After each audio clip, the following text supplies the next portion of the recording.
Welcome to Orioles on the Verge. This is Zach Spedden, joined as always by Bob Phelan and Nick Stevens. And on tonight's episode, we're going to break down some really major news, which is that Connor Norby is now officially a major leaguer. We're going to talk about that and a little bit more Orioles news in just a moment. But first, Orioles on the Verge is brought to you by BetOnline. BetOnline is your number one source for the NBA Finals and Stanley Cup Finals this season. Every stat, every matchup, and even live odds and spreads while the games are being played. When the game's over, head on over to our online casino and get in on a game of blackjack or poker or unwind with one of our over 150 slots games. Head to the website today to get in on the action. Use promo code BELIEVE, that's BLEAV, for your 50% welcome bonus on your first deposit. Bet online, the game starts here. Now we'll dive into the big story here in Birdland, which is that Connor Norby has been promoted to the Orioles. His contract was purchased by the team on Monday, and really Norby's performance at AAA speaks for itself. He first arrived to Norfolk late in the 2022 season and has been there ever since. And across 913 plate appearances, slashed .293, .365, .501 with 34 homers, and an .866 OPS. This year, through 51 games, he had been very impressive at the plate for the Tides, walking just about 11% of the time with a 127 WRC+. Of course, he is being promoted as Jorge Mateo goes on the concussion protocol after a freak injury on Sunday. The Orioles are hoping Mateo is not going to be out for too long, but the big story here is that Norby, a player that a lot of Orioles fans and even the three of us have speculated about his future and whether or not it's in Baltimore, is now getting a shot in the major leagues with the Orioles. Bob, I'll start with you. The numbers in Norfolk, like I said, speak for themselves, but what are your thoughts on this move? First of all, super happy for Connor. I know that he's gone on record as saying, he knows he's a major leaguer, and now he officially is. I'm sure he's happy, even if he's not getting everyday at bats. Even this is like a short term, Joey Ortiz, like from 2023, just, get your feet wet. Just, I'm sure he'll take the major league debut, the major league paycheck, and be happy with that for now. So love that. The fact that he got like an announcement from the Twitter and he got a real number, which Ortiz didn't get either of those last year. Kind of made me think, maybe this was, obviously not planned because it was a freak injury, but just like in the back of their minds that if we need someone, this is who it's going to be.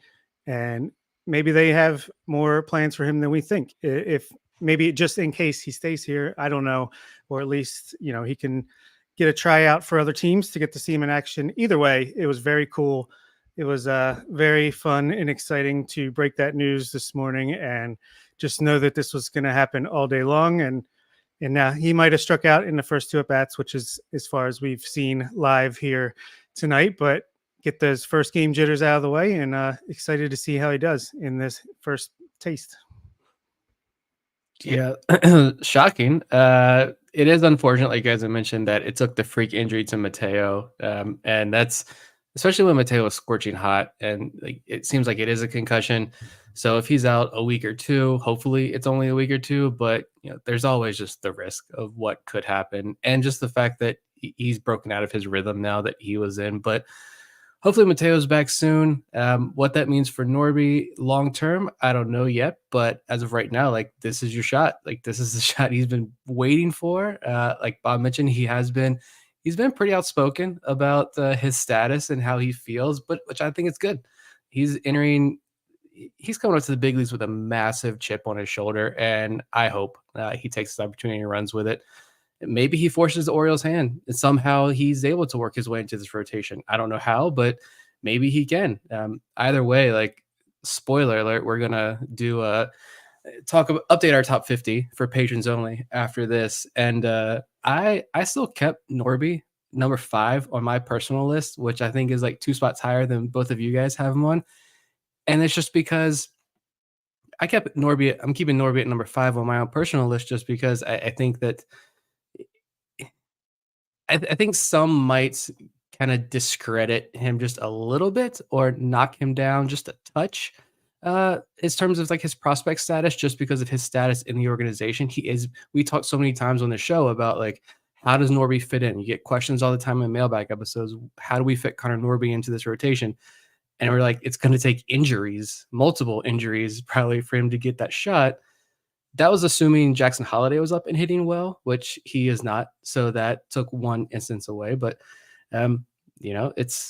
he's hitting. I actually pulled it. Let me pull up this thing here. Sorry, trying to do this live real quick and didn't have all my stuff set up. At TJ Stats on Twitter, I had to pull up his tweet earlier. It does great statistical work there, his stuff plus model and all that. Because I wanted to see, like, there are holes in Norby's defense, right? You can talk about that. You can talk about the swing and miss. The strikeout rates ballooned to 30% when he was in AAA. But earlier in the year, he was hitting the ball much harder. But actually, after looking at TJ Stats tweet there, Norby's kind of gone back to his 2023 form where he's hitting the ball. His 90th percentile and average exit velo are actually the same as last year, almost identical. His max EV is 3 miles per hour lower than last year. So maybe you can also poke holes and he doesn't hit the ball incredibly hard, but I still feel like this is a pretty darn good prospect that if he was in another organization, I mean, he's easily a top 3, top 4 prospect and a guy that a lot of fans are banging the door down to be their starting second baseman. So glad he's getting a shot. Yeah. And, the data, it's not as outstanding as guys like Mayo, Cowser, Kerstad even. But even Kerstad doesn't have the loudest like exit velocities. He just knows how to barrel up the ball. And I think Norby's kind of similar. He just knows how to hit, how to grind out at bats. He kind of I said this on our Discord, and I don't know, maybe people took it as a slam, but I don't think it is, because I still think highly of Taron Vavra as a hitter, but I think he could almost be like, and obviously he has more power, but a right-handed Taron Vavra who can stay healthy, plays, second base and the outfield, and he gets better launch angles. He gets more mileage out of his batted ball, even if it's not like the best data on it. I don't think that's the end all be all. He knows how to hit. He has his entire life, his entire career. And yeah, I think he's a super valuable player. And yeah, me and Zach having 7, but that 5 to 7 group is like, roll the dice. They could go in any order. Yeah, and honestly, I would argue that even the 5 to 10 group at this rate, you could say roll the dice, put them in any order because it's that close. But I go back to when Norby was drafted in 2021 out of ECU. He led the nation in hits that year. And all we kept hearing was, is he going to hit for power? Because that was the one thing that kept coming up over and over again, because everybody knew the hit tool was good. We knew the defense was limited. That's, been something we've known about Norby for years. But the question was, is the power going to develop? And then when he got to Bowie in 2022, all of a sudden the power turns on and it doesn't really turn off. And I think that, I think I said this a few weeks ago on the show. If you put him on half the teams in baseball right now, he would have started opening day at second base. I really believe that. So the fact that the Orioles, number one, have him, they can bring him up in this spot, shows how strong their depth is. But to this point, though, what does he have to do to stick? Because Mateo is probably not going to be out that long. Ramon Urias is still here. Jackson Holiday is probably going to be back at some point. And don't forget about Kobe Mayo. Out right now with an injury, but it's very possible that Mayo is not hurt. He's the one getting the call right now. So how does Norby stick? That's a great point about Mayo. Like, this was his chance, right? If he's healthy, it's probably him. But still, like, we know Mayo's going to get his shot. So I'm almost happier that it worked out this way. Norby can get his, which I did predict in our preseason predictions, that Norby would make his major league debut with the Orioles before being traded. So it's kind of good for that. And just, Norby gets his moment. And we know Mayo's going to come out and be a stud for this team for a long time. Just a minor blip on his radar, but is unfortunate timing for him. As far as Norby being able to stick, I think, I almost think for any debuting guy, good or bad, you throw out that first game as just a learning experience, get your feet wet. So the rest of this week, let's see how he does. If they like what he's doing, both defensively, offensively, what have you, if he performs and it gets hot, maybe when Mateo comes back, they're comfortable with Westberg and Mateo and Norby, and Ramon Arias gets DFA'd, or they find a trade partner for him. Maybe there's a trade that is sitting there if they ever want to pull the trigger on it, or maybe they like his defense in the corner outfield and Kyle Stowers goes down if they want a right-handed bat, which I don't think that's going to be the case because Stowers done pretty well in his short time, but most likely he'll go right back down when Mateo's ready. But maybe they prefer him to Arias at this point. And either way, he's on the 40-man, so it's going to be easy to bring him back up in the future from now on. So it's good all the way around. Hopefully he just performs and says, I dare you to send me down because I'm helping the team right now. That's exactly what he's saying, to himself, especially every time he's going to get a hit when he's up. It's surprising, first of all, that he's up today, Monday, as we're recording this, and he got the start against a righty. We know the Orioles have no issues bringing a guy up and then not playing him for a while, but to put him immediately in the lineup against a right-hander and Kevin Gausman, I don't know. You mentioned the video, the number. I know a lot of Orioles fans like to point to that as well. It's almost like, is there more plan with Norby? But I still feel like this is like Jackson Holliday's spot. It's just unfortunate that Holliday came up and didn't perform. And he has been performing much better down in AAA. There's been lots written recently about the changes and adjustments he's made. Statistically, the last week or so, 7 to 10 days, he's hitting the ball very well. He's getting on base. He's doing a much better job. Even yesterday, I think he came in as a pinch hitter and got a walk and then stole a base. So even in the inning or so he played, he was making a difference. I think when he's ready, it's his spot. But this is, like we said, Norby is a guy who people like, you're wasting his talent. Same thing with Kerstad. Just trade him. Why don't you trade Norby already? Give him a shot. Well, this is why you don't trade Norby, because even if it's just for a couple of weeks here while Mateo's out, but if another injury happens, now Norby is on the 40-man roster, like Bob said, it's much easier. You can bring him back up, and he can be that replacement for you at any time. And like we said, this is a guy who, like Zach said, how many other teams is he the opening day starting second baseman? I think Pete Connor Norby is still like a second division starter or that bench utility bat on a playoff team. Like, he's that good of a player.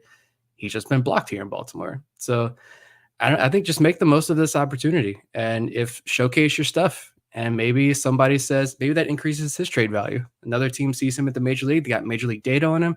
And they say, we liked him before, but now that we've seen him, we might like him a little bit more.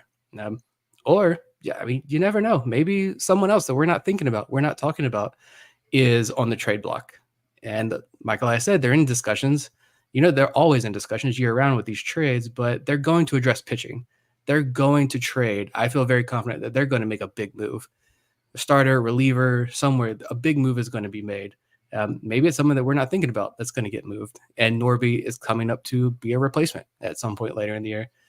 I don't know. But for right now, I just think this is just take advantage of this opportunity and do what you can. And if you're down in a week or 2 weeks, you're back down in AAA, use that to your advantage. Like everybody else, you've seen it, you've experienced it, you know exactly what to expect next time you come up, and he'll be good to go. We'll see. Yeah. Use that to drive your hunger, your attitude, which I don't think he needs it to get back up there. And I meant to say earlier that I think just say Norby's up for the rest of the year. I would expect similar numbers to Westberg did, maybe more ups and downs last year, not this year's Westberg, but just like a low to mid 700 OPS. I think that's what you could expect. That brings me to the last point about Norby, which is, and I think Bob's has kind of answered this question. Suppose that he sticks the rest of the year, or he's down in the minors, but then comes back up in, 8 weeks or so, sometime after the All-Star break even, and then sticks. What's a realistic expectation for Connor Norby production-wise? I think you're going to see him hit with an extended run, I mean, this year, I could see Norby being a 240, 250 hitter. I think he could be like a one WAR player for the rest of the year, probably. Couple home runs. He's going to get into some home runs. And like we saw when he was down in the minor leagues, it's not just, I don't know what his batted ball profile was looking like this year. It's still on average like 50, 51% pull down in AAA. But we've seen it throughout his minor league career. He's not just a pull heavy hitter. He sends home runs the opposite way. That fun when he was on the show. You had that fun, or in Kobe Mayo. We had Kobe Mayo on after him, I think. And there was that fun conversation between them about who the race was to hit more home runs last season. And I think even Kobe said, no, Connor's going to get me in the opposite field, center field home run category, because that's what Norby did. How many first at bat, leadoff, opposite field, or up the middle home runs did we see from Norby last year? So he's still going to get into some at Camden Yards, be a 250 hitter, 300 on base percentage. He's going to strike out a hefty amount, but if he can get on base and work at bats like he's done throughout the minor leagues, I think he's going to be able to provide value for you. That's exactly what I was going to say, is a 240, 250 hitter with around a 300 on base and then a little bit of power, maybe 4 to 450 on the slugging. So like I said, a low 700s to mid 700s OPS. And I think you would be happy with that as a rookie. That's what Westberg did. And look at the improvements he made coming into this year. And I think Norby is not the athlete that Westberg is. I don't know if he has the raw power that Westberg does, but I think he's pretty similar as far as the hitter goes, I would say. Yeah. And he's not like he hits righties well. I know the Orioles like to play that matchup game, and especially with the younger players, they're probably going to, quote unquote, protect him against righties. But just this year, he was hitting 274 and OPSing over 830 or at 830 against righties. Last year, he hit almost 300. I think that was just in AAA, but hitting almost 300 against righties, like that was 20, 30 points higher than he hit against lefties last season. So, I mean, he's not going to be a wasted at bat against righties either. You can get him in this lineup.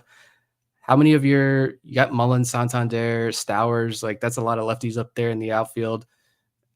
I think there's room for this right-handed bat who can hit right-handed pitching as well. And maybe we even see him sometime in left field. I know they asked Hyde pregame if we're going to see him in the outfield, and Hyde said, we got a lot of good guys out there in the outfield, so we'll see. But he's got that in his tool bag. He's played more outfield than second base down in AAA this year, so plenty more opportunity for him there.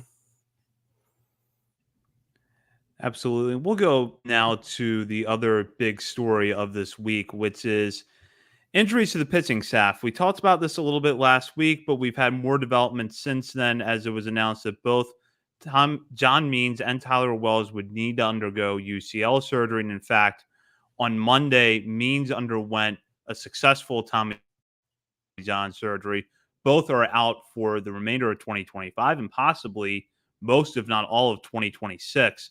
And there are really diverging paths for these two players beyond this year. The Orioles have club control over Wells for the next 3 seasons after 2024, meaning he won't be a free agent until after the 2027 season. Means, meanwhile, will hit free agency at the end of this season. For both pitchers, though, it is their second Tommy John surgeries, and neither pitcher had very much time during the regular season this year before undergoing elbow surgery. Now, I'll start with Nick here. Just your reaction to this news and what it means to the Orioles' pitching depth. It's not ideal, obviously. It's a gut for Means. I'll start with Means and just say that it's a gut punch, but I think more so just because of everything he's been through and how easy of a guy he is to cheer for. I know right now, John Means should be pitching in this rotation, being a leader in that clubhouse for these guys, looking forward to getting this team that he went through the dark times with this organization. He should be looking forward to more playoff baseball, getting that opportunity to fight with these guys to potentially hoist a World Series trophy, and looking forward to that offseason contract, either extension to stay in Baltimore or that free agent contract, something that's going to help set his family up for the rest of their lives. And instead, he's undergoing his second Tommy John surgery. But just today, it happened. It sucks for him, and I feel terrible for him. But from a roster standpoint, like I mentioned before the season started, when I saw someone else make this point, and I was like, that's exactly how I feel. Anything we got from John Means this year is going to be a bonus. I wish the bonus was a little bit bigger, a little bit longer of a bonus, other than what the 2 starts he made, which were very good. But like Albert Suarez has stepped up in a massive way. Cole Irvin has stepped up in a massive way. And when Dean Kramer comes back, which looking like is going to be soon, you've still got 6 guys with Cade Povich, as Michael Elias put it, on the tip of their tongues, which is like weird phrasing, Mike. But you still got you got Povich down there waiting in the wings that you don't have to rush up. So you've got 6 viable starters with one of your top prospects sitting there just waiting. And like I mentioned last week when we talked about pitching, you've got more than enough depth, even just to pull from the Rule 5 eligible guys. Even you can make a Jack Flaherty type trade at the deadline. Obviously, someone better than Jack Flaherty, someone better than last year's Jack Flaherty, because he's hitting a stride this year right now. But you've got more than enough capital where it wouldn't even make a wave in your farm system to shore up the back end of the rotation if you need to by trading away that excess depth, as long as there aren't any more injuries. So I still feel good in that spot. The bigger thing for me is Wells, because it would have been really nice to have Tyler Wells back in this bullpen this year, because that's the weakness that I think we need to address and be aggressive with. So that one from a roster standpoint hurts a little bit more, but just from a personal standpoint, like John Means, I don't know about you guys. I still remember that no-hitter game. I was driving home from work, caught in traffic, which is rare in Harrisonburg, Virginia. There's not really traffic, like you Baltimore folks. But I'm stuck in traffic, and I'm listening to Jeff Arnold on the radio, him call that no-hitter game. And like I sat in my car in my driveway for another like 20 minutes as my kids are probably screaming, waiting for dinner. But I'm listening to John Means no-hitter out in the driveway, and that was awesome. I'll never forget that moment. And it may be the last time we've seen John Means in an Orioles uniform. I hope not, but time will tell, I guess, what the organization wants to do with him. Yeah, I think Nick said it best with those guys. It sucks, especially for Means, being this is his last year, just coming back. He had to miss the playoffs last season. That would have been cool to see him get a start, even if we still managed to get swept there. But he came back. He pitched great last year, and then he came back again this year, and he was pitching really well. It's just super unfortunate. The guy knows how to pitch. I don't think his career is over. I think his career in Baltimore might be over, although I wouldn't be surprised if they figure out, a 2-year deal just to give him some insurance and maybe give him another chance when he's recovering from here. I wouldn't be shocked if he comes back with the Orioles, but I think he's still in his early 30s. I think he doesn't have that much wear and tear on his arm other than the surgeries. So as far as that goes, I could see him coming back. He knows how to pitch. Sucks, but like Nick said, it's not like we were, counting on him as far as making 30 starts and leading the way on the staff. Wells, I was starting to prepare myself the more the news came out that he's still in Sarasota, hasn't begun throwing yet. There was like warning signs that something was up potentially. Hopefully he can just get like the brace surgery and be back quicker, because he's still here for a couple years after this one. Still like his arm. It just sucks. Pitching injuries are an epidemic. I feel like they always have been, but this year definitely seems a little bit wild and crazy on that front. So, it's Cade Povich season. There's 2 TBAs on the Wednesday and Thursday for the Orioles. I wonder if Cade Povich will get that Thursday start. Maybe we'll have to break that news on a Wednesday night or Thursday morning. I would love to see that regarding Povich, but going back to the conversation about what it means in the short term for the roster, I agree about Means. Anything that we could get from Means this year when we thought that he was going to be healthy for at least, half the season was kind of considered a bonus. I do think the emergence of Albert Suarez eases the loss of Tyler Wells, at least for now, because Suarez can kind of fill that role as your spot starter or bulk innings reliever, where I kind of saw Wells fitting in down the stretch potentially. Now you've got to, somehow address this is late inning bullpen role.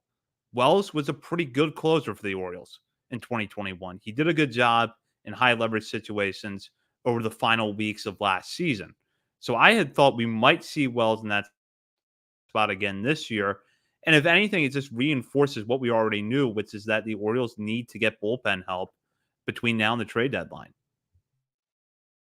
Yeah, it's gonna be interesting to see what they do, but like Bob said, with John Means and not having much mileage on his arm, neither does Tyler Wells. I mean, both of these guys have missed 2+ years now. I mean, John Means does scare me a little bit more just because like he's gonna be 32, pushing 33 when he's fully healthy again, coming off back to back, literally back to back, two major surgeries and not having pitched meaningfully since 2021.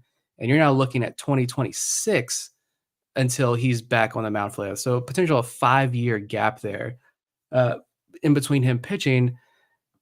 But then again, like he really hasn't pitched that much. So if he can get back into shape and you work him right and everything goes better with the second surgery, maybe he can be a help to you. But with Wells, I think it's the same thing. He's a little bit younger. He's only 28, 29 right now. I don't even know how many career innings he has. It can't be very much. Even if you add up his minor league innings, it can't be too many because he also had that 2020 season he missed. And then he missed 2021 or 2019 with his Tommy John surgery. I don't have his page put up and I get my years mixed up, but either way, he's missed a lot of time as well. He's a bigger guy. I think he's a little bit more athletic guy than John Means. Maybe he can come back healthier. At least with Wells, though, you've got that extra year. He's got 2-3 more years on that contract.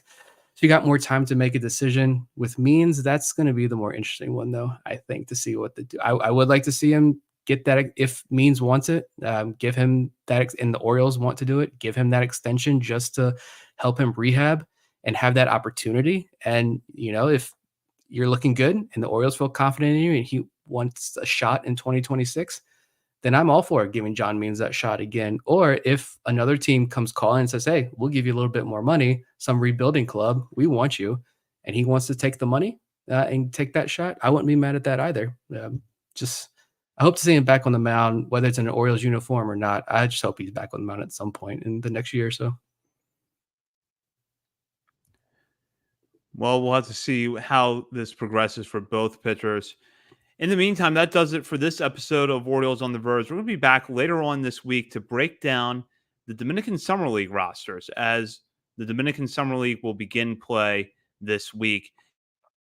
In the meantime, you can catch us on our multitude of social media channels, including Facebook, Instagram, Threads, X, where we have been delivering breaking news over the last couple of days, TikTok, YouTube, and we're also over at Substack, OriolesOnTheVerge.substack.com.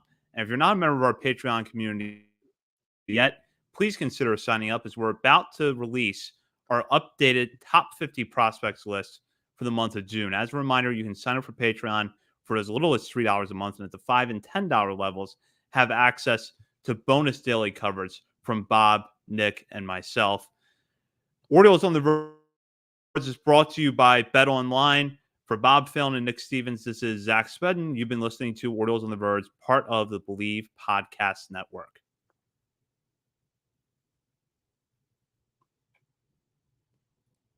Welcome to Orioles on the Verge. This is Zach Spedden, joined as always by Bob Phelan and Nick Stevens. And on tonight's episode, we're going to break down the beginning of the Dominican Summer League season. We're going to look at some of the players on the two rosters of the Orioles affiliates in the Dominican Summer League and talk about who we think you should be watching over the course of the summer. And we're going to break down some recent transactions that we have not had a chance to discuss yet on the show. But first, Orioles on the Verge is brought to you by Bet Online. Bet Online is your number one source for the NBA Finals and Stanley Cup Finals this season. Every stat, every matchup, and even live odds and spreads while the games are being played. When the game's over, head on over to our online casino and get in on a game of blackjack or poker or unwind with one of our over 150 slots games. Head to the website today to get in on the action. Use the promo code BELIEVE, BLEAV, for your 50% welcome bonus on your first deposit. Bet Online. The game starts here. Dominican Summer League action is getting underway this week. Now, both Orioles affiliates were postponed on Monday, so they have not begun play yet. Nonetheless, the Orioles, coming off another solid international free agent class, come into the season with some interesting prospects down in the Dominican Summer League. we have a mixture of players making their professional debuts, and there are some guys that are coming back from last year that might have a better run in their second summer of pro ball.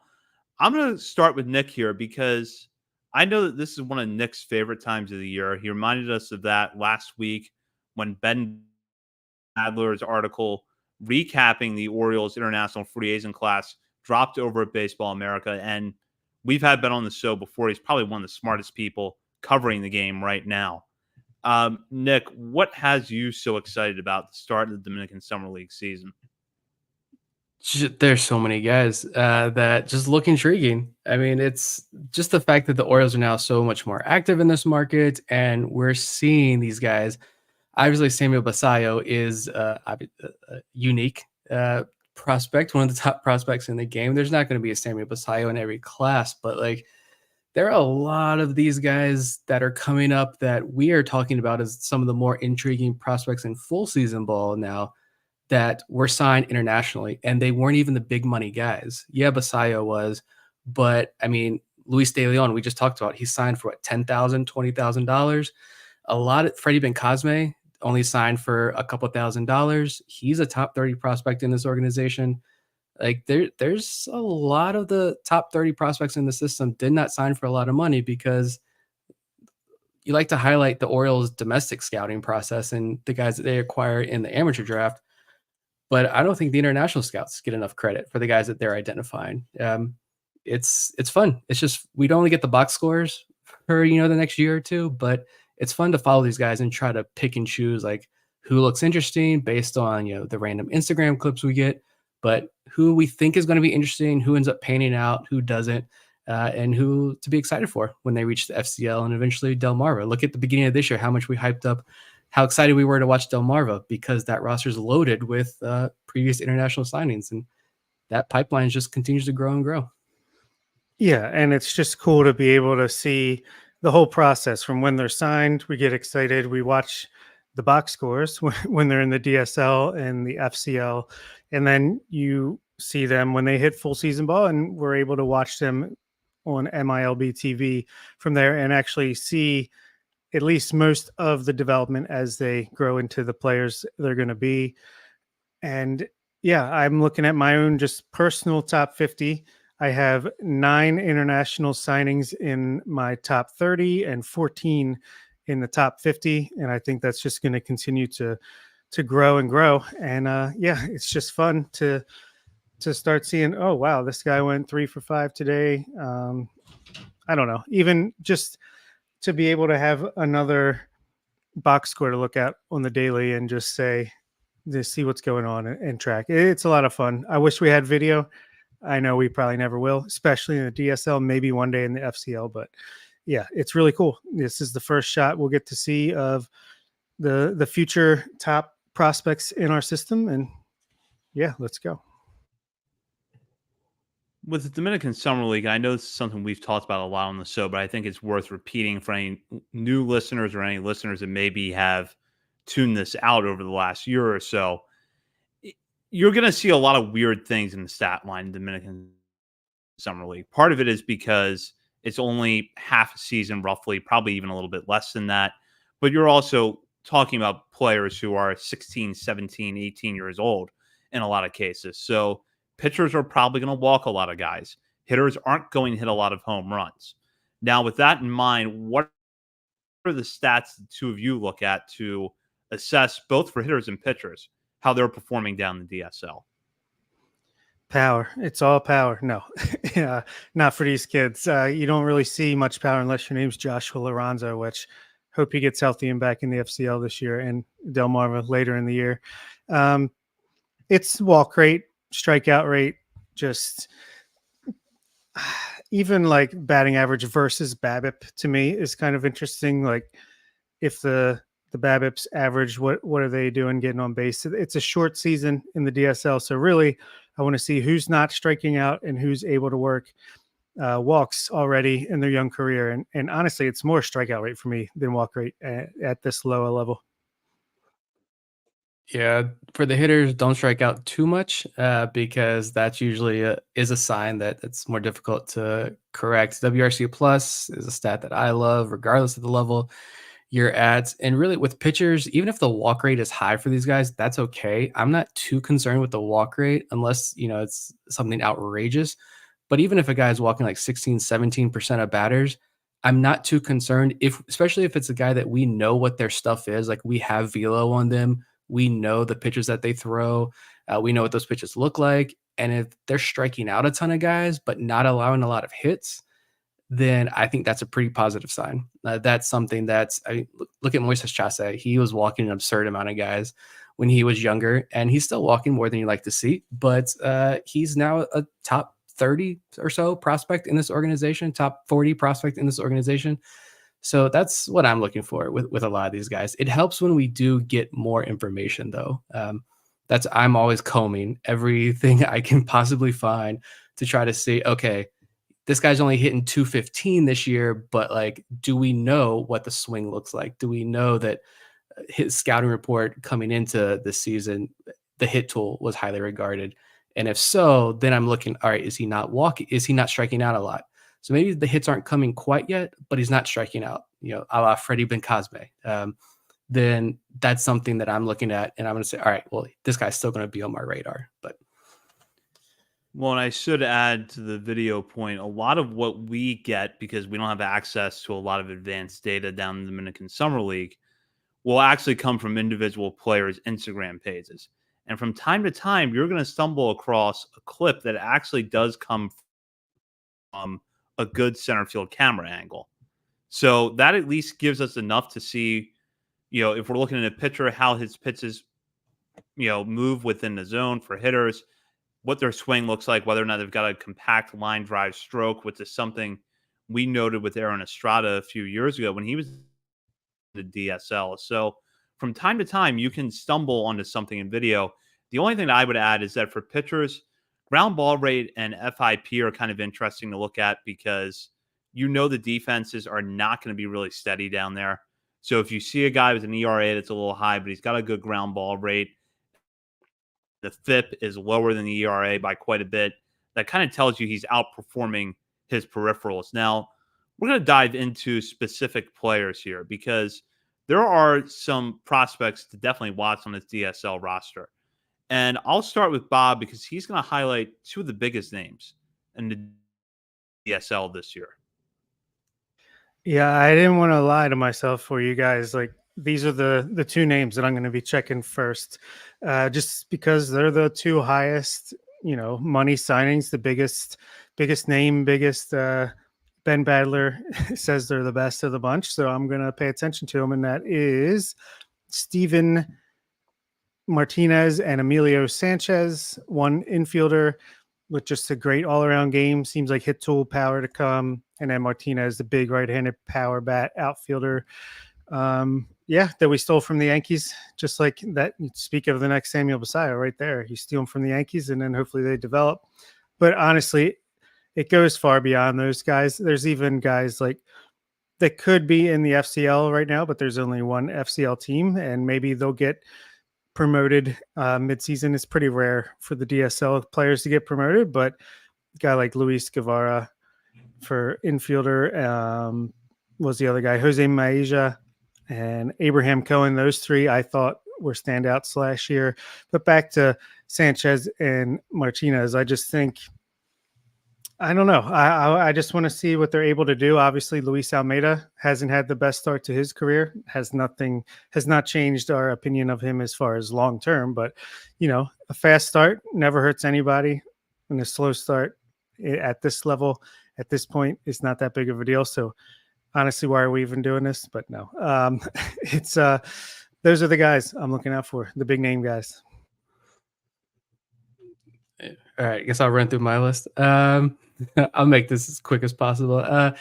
And really just anything like these names, obviously, if you're listening and you're just like, if you're a fellow sicko like us, these are the names you want to check for first in the box scores. But like I'm telling you, follow them on Instagram. They will post like Zach mentioned, sometimes you get those better clips. The Orioles give them their clips. They have access to all of the Orioles cameras, and they are not shy. They're very eager as soon as the game is over to post their best highlights. So you are looking at the best of their tape, understandably, but you get something. Just some names that I've focused on, and I'm going to go mostly. I'll talk about the hitters real quick. I thought you were going to mention Jordan Sanchez. I know that's one of Bob's guys, and he was signed out of Cuba last year for like $500,000. I think he's another Cesar Prieto type player in that if he was in a regular cycle, he was going to get a lot more money, but he is opposite Cesar Prieto in that his bat speed and power are like true calling cards for him, and I'm interested to see what he can do. Just a catcher.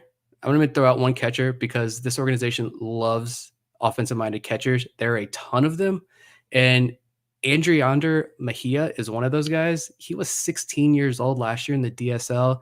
He's back, but he's still only 17 years old, and he was a league average offensive catcher last year in the DSL. 10 extra base hits, 19 walks in 47 games. I think this guy is going to be really interesting to add to this list. But pitchers, some pitchers, if you want to, again, follow these guys on Instagram. All of them have clips up. They're all fantastic. And I think the most intriguing, Jaderson Mora. No one's heard of that name. Look him up. 19-year-old kid out of Venezuela. He signed last August, but only got into 2 games in the DSL, so he's back. I don't know what the velo is, but when you talk about a ball exploding out of a guy's hand, that's what this does with Mora. He's got a ton of clips up, big curveballs, wipeout sliders. He's got a big personality on the mound as well. I'm super jacked to follow him. Keeler Morphe was a guy that I was stoked for last year. He signed for like $200,000 last year. He's only 5'8", but he throws 96 miles an hour, and he's only 17 years old this year. So I'm watching him. That's a guy who walked a ton of batters last year in the DSL, but I don't care because he throws 96 at 5'8". I'm going to give him see if he gets a year 2 bump.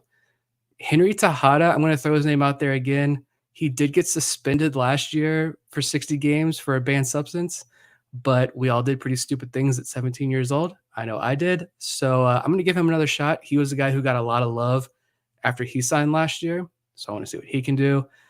And then 2 more pitchers real quick. Esteban Mejia was actually the only pitcher on Ben Badler's 2024 review list on Baseball America. But Badler notes that he's 17 years old and he's already added 2 ticks to his fastball since the Orioles signed him. So he's throwing 95 now at 17 with plenty more velo that he could add to his frame. That should be interesting. And then the last one is Yaki Mondesir that they signed last year. And I just thought this one was the odd signing because, the Orioles player development account, they do a great thread on signing day with some of the top guys with video and a quick scanner report on each guy.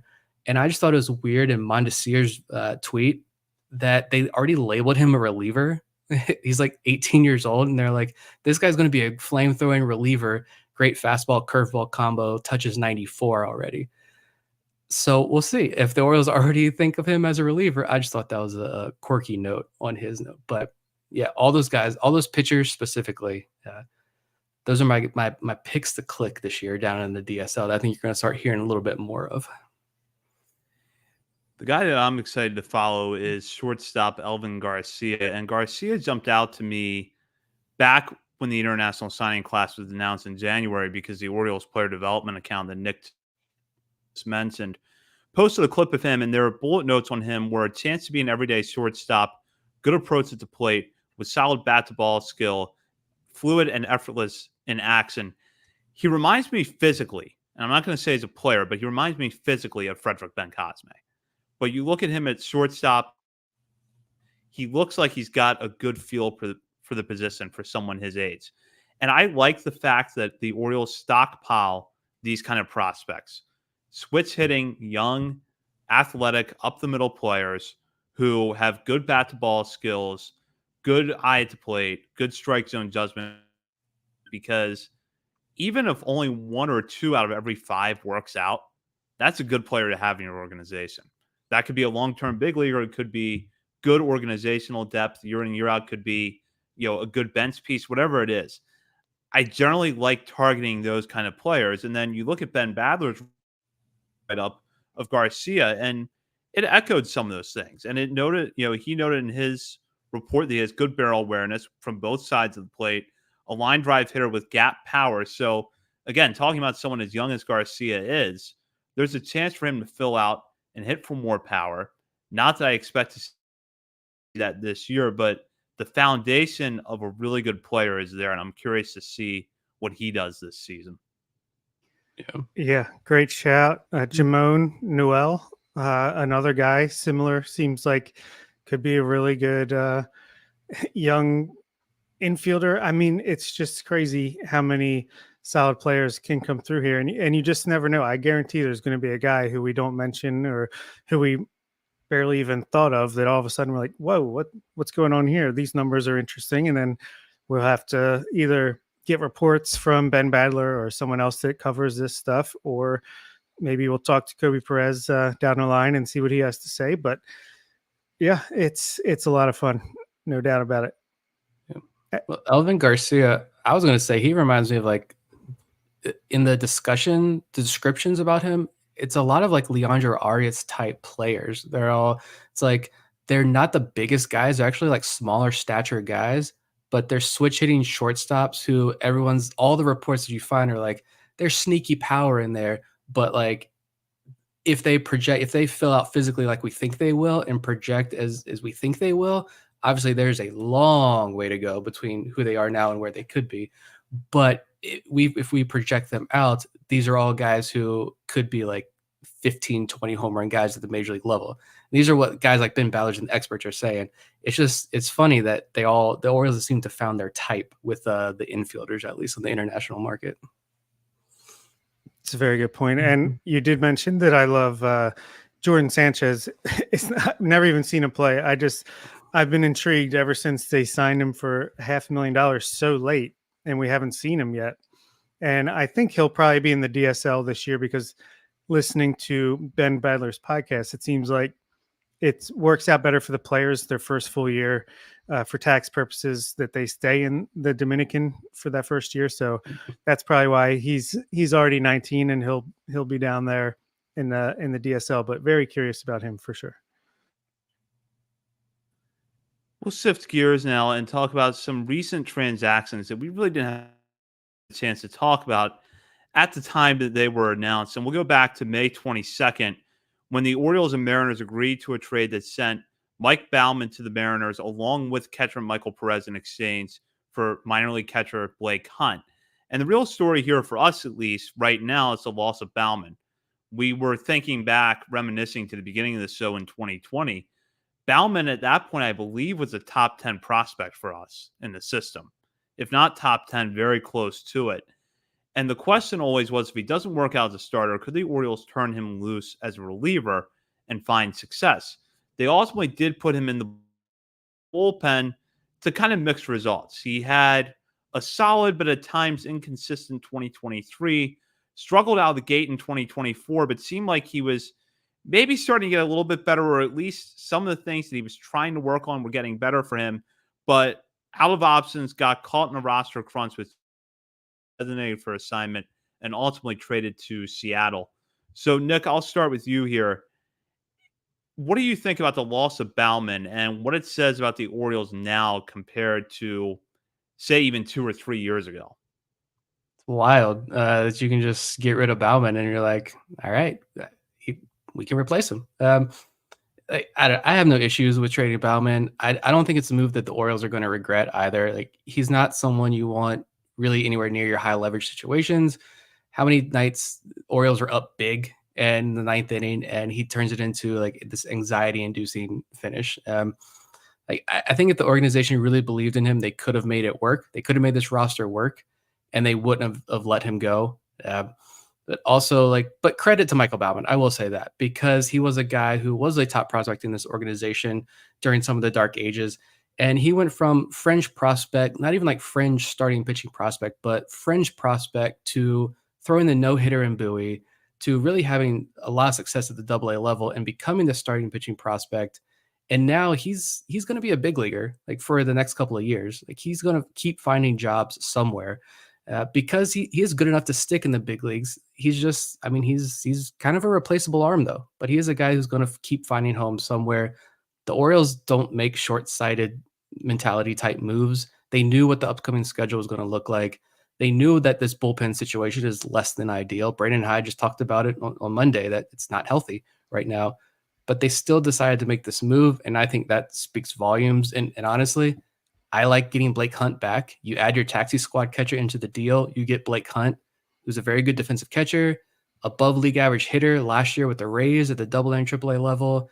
He was having a career year in AAA for the Mariners this season before the trade, 121 WRC plus. He's only 25. So just getting ready to hit his offensive peak. Orioles fans were spoiled with offensive catchers, but he's just getting ready to hit his peak for catchers. He could be Adley's backup next season. Like, I like Maverick Hanley, but I don't know if he's going to be in the organization next year. Now you've got Hunt, who could be that guy on the roster next year, especially if this offensive trend that he's been on the last year or so continues. Yeah, it never hurts to get a catching prospect in the mold of a Maverick Hanley, Silas Ardoin. These guys are valuable to have. If James McCann goes down, you want to have a capable guy to back him up. So yeah, I do like getting a guy like that back. You didn't lose him for nothing, Bauman. That is, Bauman. I mean, I could see him unlocking. Like, he's got great stuff. It was just a matter of consistency, and yeah, it just seemed like he'd have a great outing. And then come out the next time with a big lead and walk the first two batters. And you're like, what are you doing? Come on, just, you have great stuff. Throw it over the plate. He was a frustrating pitcher. Almost, he'll eventually end up with the Rays or the Dodgers and be a closer for the next 5 years. But I could see that happening. At the same time, it's what winning teams have to do. You have to make tough decisions. The guy's out of options. Tomorrow's game is more valuable than it was 3 years ago because you need to win every one you can. And timing didn't work out because as soon as they DFA'd Bauman and then traded him, there were some injuries that could have opened up a spot to keep him. But it is what it is. I mean, it sucks, but I don't think this is no slight of Bauman. I don't think the Orioles are going to miss him. I think they have guys that can step in and pitch as well as him with more potential and that have options. Like, I'd love to see Luis Gonzalez get a shot down in AAA, Matt Crook, and not just lefties either. We talk about Cade Stroud. There's guys that could step in and be at least as good as he was, and hopefully he can continue to have a nice career outside of Baltimore, and unless he's facing against us. I should know that we wrote this part of the segment in our outline before the news broke that Norby was coming up and that Thiago Rivera was going to be designated for assignment. But or Thiago Vieira, I'm sorry. Thiago Vieira was going to be designated for assignment. Do either one of you have thoughts on that move, which was to acquire Vieira from the Brewers, along with minor league right-hander and Yuris Rodriguez in exchange for Garrett Stallings? Rodriguez, by the way, a young right-hander, only 19 years old, soon to turn 20, currently in the FCL. First of all, how dare you get the name wrong of an Orioles legend who has just never recorded an out. He walked 4 batters, gave up a triple, 4 runs, or 2 runs. I don't know. It was ugly. I was a fan of that move at the time. I still don't regret it because, look, Garrett Stallings, we've talked about him a lot over the years. I wish him the best. I actually think if he's going to go somewhere that's best for him, Milwaukee might be that place because they're really good at pitching development as well. I feel like they're good at utilizing guys that can just give them innings. I could see him having a nice little stretch there as a multi-inning reliever for them over the next couple of years. But he was not going to get that shot here, I don't think. And to get a guy with high upside stuff, you took a shot on Vieira, and hey, maybe he slips through waivers this time and they can continue to work with him. But the state of pitching in the majors, I bet he gets claimed again. It was worth a shot, and at least you came away with a Nuris Rodriguez, who was just like seems to be a high octane stuff, striking out a lot of batters in the complex in DSL in his career. Just another high upside arm that you can work with down there.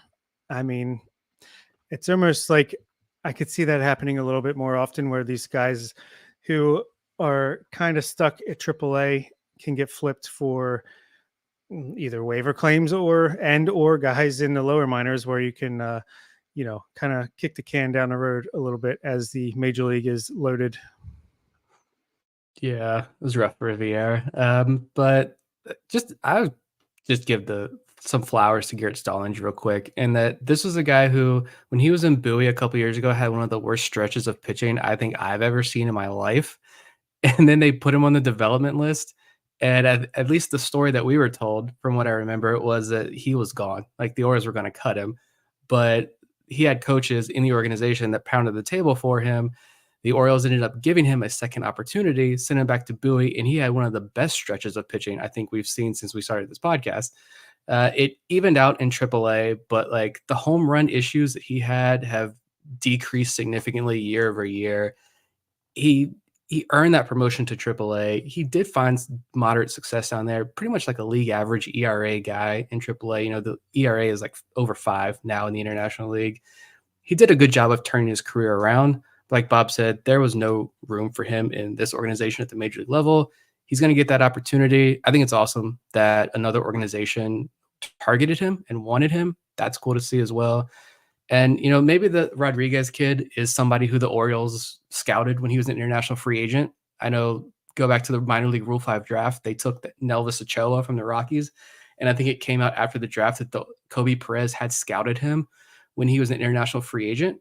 Now the Orioles got the opportunity to bring him into the organization. Maybe Rodriguez was a guy who the Orioles had eyes on before, and now they've got him, and they said, hey, we want Vieira, or we actually don't want Vieira, but we'll take Vieira off your hands, but instead of like cash, we'll give you a major league ready or near major league ready AAA arm, but you got to give us the kid as well to boost this trade up. I like it. We'll see what happens with Rodriguez. Either way, yeah, you got to take the shot. I wish Stallings all the best. I think it's cool that, like I said, another organization wanted him to give him an opportunity. We'll see what happens with Rodriguez now. Vieira, best of luck. You will get claimed. Somebody will want you, but it was an adventure that we won't forget, at least this year. That's for sure.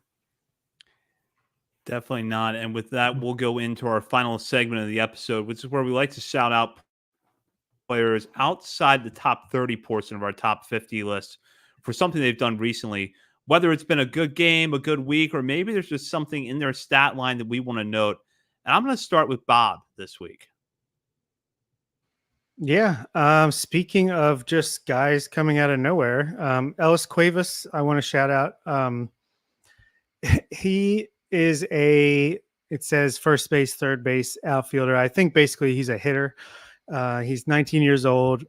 We've known about him. We've watched him, his stat line coming up. He got over 200 plate appearances in the DSL last year, batted 305 with a OPS of 855, a 128 WRC plus, got the bump up to the FCL this year, and has just improved on his numbers in every way in his first 63 plate appearances. Walk rate is up 2%, up to 12.7%. Strikeout rate is down 3% to 15.9%. Isolated power is up. He's batting 327 with an OPS approaching 1,000. You have to think that he's going to get a shot at full season Delmarva at some point relatively soon, if not by the end or when FCL season is over. So just wanted to give him a shout out as a guy that, maybe he's a guy that can continue this success into full season ball, and he's still very young, and we'll see what happens. We know the Orioles don't have many first base prospects. Maybe he could be one. And on the pitching side, I want to go with Blake Money, who his numbers haven't been the best, his raw numbers. But if you look at his FIP and his xFIP, seems like he's been a little bit unlucky. His ERA is down to 4.38 after a great outing. This last time out, 5.1 scoreless innings. Well, 1 unearned run on 1 hit, no walks, struck out 6 in that game. Lowered his ERA to 4.38, but his xFIP is 3.35. His FIP is 3.63. We know the Orioles like him because he pitched opening day for the Shorebirds as a starter when he was expected to be just a reliever. So just wanted to shout him out as a guy who has not walked many batters, only 6.7% this year while striking out 27%. So just another year of the pitcher, another arm to keep an eye on. Like I could see him like Bradley Brammer. Like I mentioned him last week. He was like meh numbers in Delmarva, and then now he's a pretty solid reliever for Aberdeen. So maybe that's money's path. I'm gonna go down to the FCL again this week. Talking about the DSL earlier, why not keep talking about the younger guys? Miguel Rodriguez. Let's talk about another offensive-minded catcher in this organization. He went 10 for 16 last week with a double and a home run, a 1542 OPS. On the year, he's hitting 321 with a 400 on base percentage. He has 7 walks with just 11 strikeouts in 19 games. Last year in the DSL, he hit 323 and had 24 walks to just 13 strikeouts. Catchers galore in this organization. I wouldn't be shocked if he's in Delmarva later this year, even though he's still only 18. And then we're going Jesus Palacios, right-handed pitcher down the FCL. Not very often we get to talk about FCL pitchers.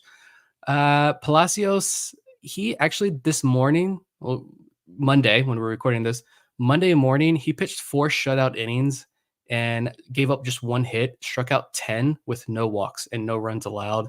He was a DSL All-Star last year, and now in the FCL, he's got a 1.23 ERA, 24 strikeouts in 14 innings, 0.63 batting average against, and a 0.75 whip. He's 19 years old, and I'm watching that box score pretty closely until he gets to Delmarva when we can finally get eyes on him. I think he'll be in Delmarva by the weekend is where I'm thinking, but great calls there. And hold on one second. What was I going to say? Yeah, Miguel Rodriguez. I know I tweeted out he had back-to-back for 4 games. I think I was actually wrong because I forgot about a game sandwiched in the middle where he went 2 for 4. A little bum. He went 10 for 12 in a 3-game stretch. Pretty crazy. Look at my players now. I'll start off with my hitter, who is Douglas Hodo. Hodo, I feel like, has kind of occupied the same spot in the system as Dante Williams, where he doesn't hit well enough necessarily to get everyday bats, but he plays a fantastic center field and he runs really well.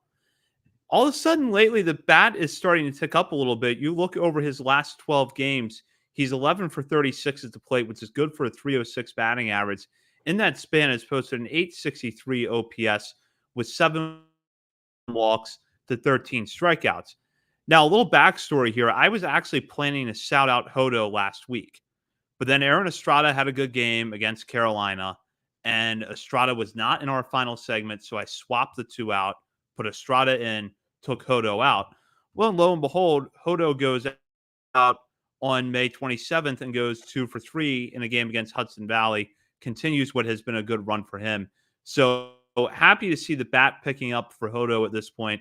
And then for my pitcher, I'm going to stick with the Ironbirds and shout out Yaki Rivera, who bounced back from back-to-back kind of rough outings to deliver a really solid performance on Sunday, going 2 1/3 innings scoreless, not giving up a hit, no walks to 2 strikeouts.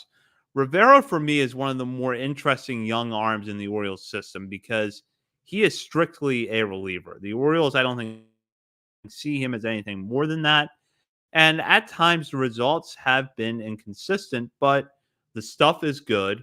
And you look over the last 2 years, he has generally been successful at every level he has pitched in. He was flat out dominant at points at Delmarva last year, went to Aberdeen and put up good numbers despite some walk issues in the second half of the 2023 season. And then is back there to start this year. As a reminder, Rivera is only 20 years old. He's not going to turn 21 until July. So I think this is a guy that still has a lot of room for development left, even if he is a strict reliever prospect, because he's got good stuff. He's young and he can be flat out dominant at times. So good to see him bounce back from a couple of rough outings. Like Hodo started the year in the development list, so good to see him pick up with the bat because when the Orioles drafted him, he was like a defensive-minded center fielder. So good to see him get some offense. And yeah, Yaki Rivera, that's been my guy for a long time. This guy's got a bulldog mentality out there in the mound, even though he's like 150 pounds soaking wet.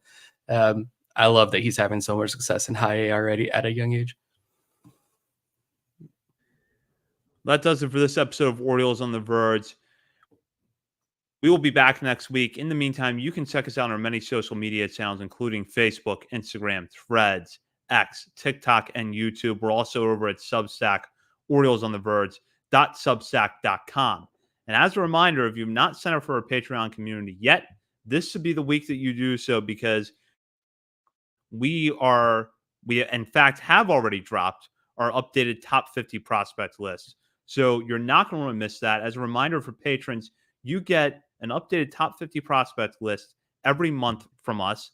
In addition, at the $5 and $10 levels of a paid membership, you get bonus daily coverage throughout the week between episodes, breaking down all things Orioles minor leagues. We'll be back next week, unless you're a patron, in which case you've got a bonus episode hanging out for you already. For Bob Phelan and Nick Stevens, this is Zach Spedden. You've been listening to Orioles on the Verge, presented by Bet Online and part of the Believe Podcast Network.